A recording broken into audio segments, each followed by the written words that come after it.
ముంబై నటి కాదంబరి జత్వాని కేసులో కీలక మలుపు చోటు చేసుకుంది. ఈ కేసులో సస్పెండ్ అయిన ఐపీఎస్ అధికారి విశాల్ గున్ని అప్రూవర్గా మారారా అంటే ఆయన వాంగ్మూలాన్ని బట్టి అవునని అనాల్సి వస్తోంది.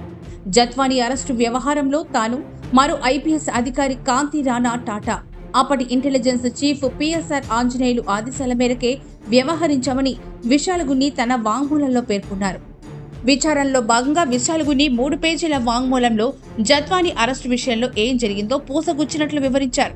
తనపై అధికారుల ఆదేశాలకు అనుగుణంగానే తాను వ్యవహరించానని స్పష్టంగా చెప్పేశారు. పై అధికారుల ఆదేశాలను శిరసావహించానని, అలా చేయకపోతే ఏమవుతుందో తెలుసు కనుకనే వారు చెప్పిందల్లా చేశానని కుండ బద్దలు కొట్టేశారు. అప్పటి ఇంటెలిజెన్స్ చీఫ్ తన్ను సీఎంఓకు పిలిపించిన దగ్గర నుంచి ముంబై వెళ్లి కాదంబరి జత్వానిని, ఆమె కుటుంబాన్ని అరెస్ట్ చేసి తీసుకొచ్చే వరకు జరిగిన ప్రతి విషయాన్ని ఆయన కళ్లకు కట్టినట్లు స్టేట్మెంట్ ఇచ్చారు. సరిగ్గా కాదంబరి జత్వానిని ముంబైలో కిడ్నాప్ చేసి ఇబ్రహీంపట్నం తీసుకురావడానికి రోజుల ముందు విశాల్ గున్ని విశాఖ రేంజ్ డీజీపీగా నియమితులయ్యారు.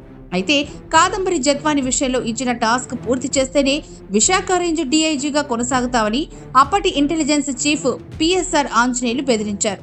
జత్వాని అరెస్టుకు సంబంధించిన ప్రణాళిక అంతా తాడేపల్లిలోని అప్పటి సీఎంఓలోనే జరిగింది.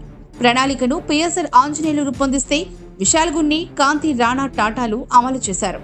అయితే రాష్ట్రంలో ప్రభుత్వం మారిన తర్వాత జత్వాని ఫిర్యాదుతో విషయం వెలుగు చూసింది.